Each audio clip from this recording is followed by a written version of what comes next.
Salut les amis, c'est Nico Genzi. Écoutez, aujourd'hui nouvelle petite vidéo.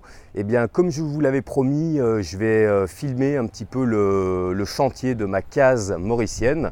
Donc voilà, là je vais tourner la caméra parce que ce sera plus facile pour regarder comme ça. Donc la fameuse case, où là on va prendre du recul. Elle est ici.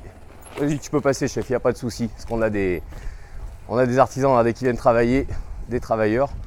Donc vous voyez là on a le garage sur la gauche, donc garage double. Donc la façade principale de l'entrée.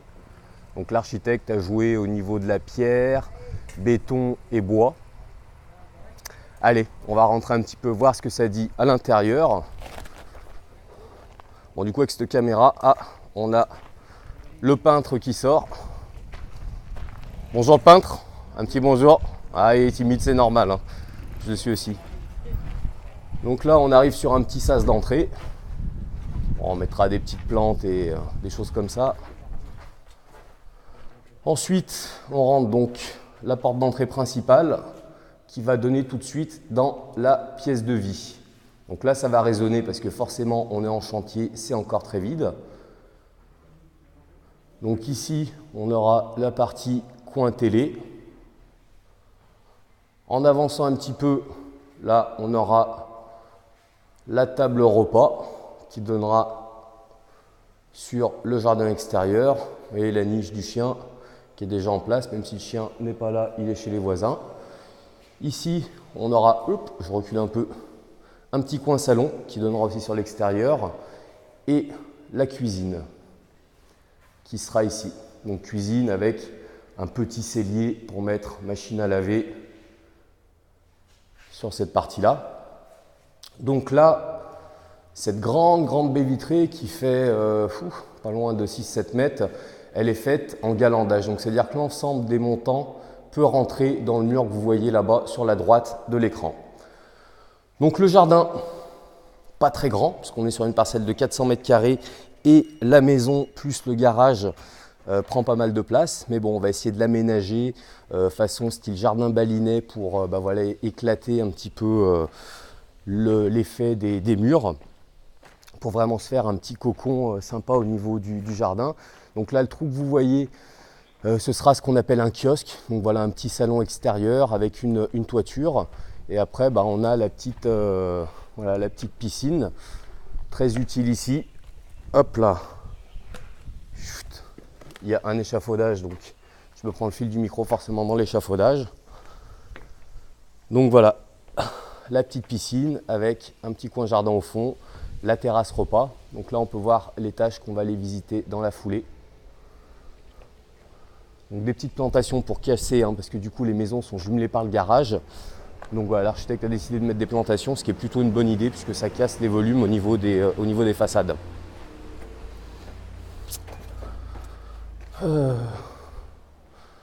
Donc là, bon, on s'en rend pas trop compte, parce que c'est vrai que la vidéo tournée dans ce sens-là, la caméra est vachement zoomée.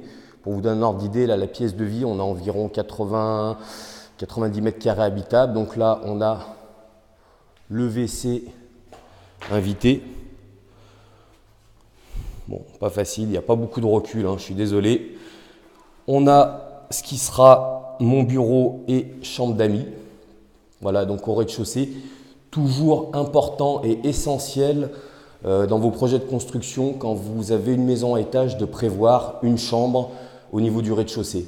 Voilà, parce que ça vous permet à la revente de ne pas vous enlever une typologie de clients qui vont être des personnes plus âgées ou des personnes qui ont des problèmes au niveau santé. Sachant que dans tous les cas, si ce n'est pas votre résidence principale, donc ça c'est la salle de bain attenante à cette chambre du rez-de-chaussée. Donc voilà, avec le petit coin douche, là ce sera un grand placard. Bon, il n'y a pas beaucoup de recul, c'est pas top. Donc excusez-moi, je reviens sur l'importance de ça à la revente. Toujours avoir une chambre au rez-de-chaussée, et dans tous les cas, si vous faites un projet de construction pour du locatif, les normes d'accessibilité aux personnes à mobilité réduite vous obligeront dans tous les cas à avoir au moins une évacuation d'eau au rez-de-chaussée pour créer une salle de bain. Donc là, vous voyez une grande ouverture. Donc ça va être sympa pour l'entretien des vitres. Vous voyez, c'est encore bien le chantier dehors. Et donc, ensuite, on monte au niveau de l'étage. Donc là, sur ce mur du fond, là où vous voyez une vitre posée à gauche, on va aménager un petit coin bibliothèque. Voilà, petit coin lecture, sympa pour les enfants. Donc on débouche sur un hall où on va accéder à 3 chambres. Donc on va rentrer dans la première, qui sera la salle de bain de mon fils aîné, Andy. Donc voilà, il a un petit balcon privatif. Il aura son placard ici. Et là, on accède dans sa salle de bain privative. Bon, toujours pareil, il n'y a pas bien de recul, hein. C'est pas top niveau, hein. Ça vous donne une petite idée. Donc voilà, avec la douche et la baignoire que vous voyez là, qui sera installée aussi à ce niveau-là. Voilà, dans la salle de bain. Donc, on continue sur la deuxième chambre, donc pour le futur petit frère Andy, qui va pointer son nez, je l'espère, bien à terme, parce que comme vous pouvez le voir, il y a encore du taf avant qu'on puisse être livré. Donc vous voyez, deuxième chambre. Bon, ça ne rend pas bien compte, hein, parce que je vous dis, avec ce zoom, on n'a pas trop de recul, mais c'est des chambres qui sont quand même plutôt sympas, parce que la plus petite, c'est celle-là, doit faire quand même 17-18 mètres carrés. Et donc, elle a... alors bon, ce ne sera pas une vitre comme ça, hein, je fais changer, ce sera une vitre en verre... opaque. Et donc même principe, hein, toujours chaque chambre, ça se fait bien à Maurice, sont avec leur propre salle de bain et leur propre WC. Pourquoi? Parce que les promoteurs mauriciens partent d'un principe que ces maisons peuvent être utilisées sur de la location saisonnière, ce qui est effectivement le cas assez régulièrement. Donc du coup, ils se disent des couples peuvent venir louer et chacun avoir leur chambre et leur indépendance. Donc on ouvre la porte de la dernière chambre qui sera la mienne. Donc là, le coin lit. Bon, c'est pas bien. On a mis un coin télé. C'est pas bien dans une chambre de couple, mais bon, on a mis un coin télé. Il faudra par contre un écran déporté. Le placard et la salle de bain. Là, on a choisi des couleurs foncées, donc avec la douche. On va mettre des plantes qui vont monter en hauteur, hein, pour quand on se lave, ne pas être à la vue des éventuels futurs logements qui se construiront sûrement dans un futur proche, on ne sait pas encore. Et donc, ah non, c'est fermé là, on va passer par là.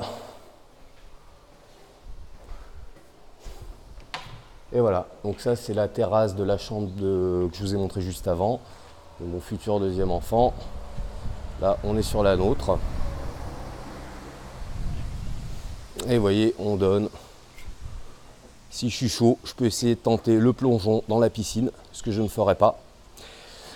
Donc voilà, c'est une visite chantier. Logiquement, on est censé être livré à la fin du mois.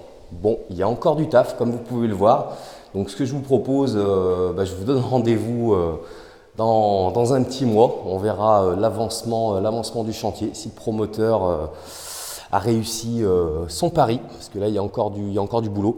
Sur ce chantier-là, je suis que client. Alors j'essaye de faire comme ça, je ne sais pas si vous me verrez bien, parce que du coup, j'ai pas la caméra en face. Non, simplement pour finir, parce que ici je suis client, donc j'ai aucun pouvoir, si ce n'est de venir régulièrement sur le chantier. Et pour ceux qui font construire, je vous le conseille, il faut absolument venir très souvent sur votre chantier pour voir les petits défauts, pour essayer de les motiver, pour les pousser à aller au plus vite. Ça, c'est essentiel. Donc voilà, sachant que le meilleur pouvoir qu'on peut avoir sur un chantier, c'est celui de l'argent. Donc si vous pouvez rester maître d'ouvrage de votre projet de construction, c'est top parce que c'est vous qui payez, donc c'est vous qui faites avancer au plus vite les gens. Donc voilà, j'espère que cette petite visite, alors je suis désolé parce que du coup caméra iPhone dans ce sens-là, finalement c'est pas évident, mais je me voyais mal le faire en mode selfie tout du long. Donc voilà, je vous dis à bientôt sur une prochaine vidéo. Salut les amis.